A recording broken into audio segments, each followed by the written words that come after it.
Grant आपी है जेमा अहींया आपणे डोम थाय छे अने एक होल थाय छे। आवनारा समयमां कोई पण आपणो धार्मिक कार्य हशे तेने खूब सारी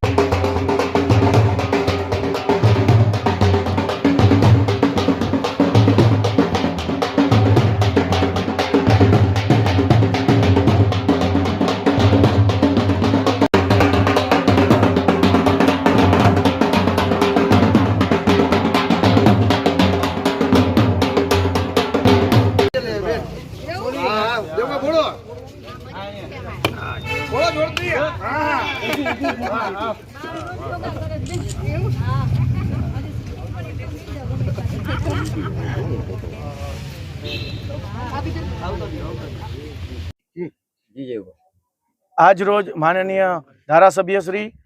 અને મંત્રી શ્રી રીવાબા જાડેજાની 100% ગ્રાન્ટમાંથી વોર્ડ નંબર 2 માં અલગ અલગ જગ્યાએ 44 લાખના ખર્ચે જે ધાર્મિક સ્થળો છે ત્યાં ડોમ અને રિનોવેશનના કામોનું આજ રોજ ખાતમુહૂર્ત કરવામાં આવેલું છે અને તાત્કાલિકના ધોરણે તેનું કામ પણ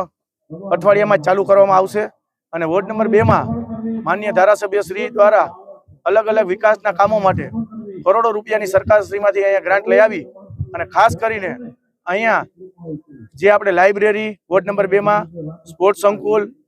તથા વિકાસના કામો ઘણા બધા જે અહીંયા ચાલુ છે તેમાં ધારાસભ્યશ્રીનો ખૂબ અહીંયા શ્રી ફાળો છે।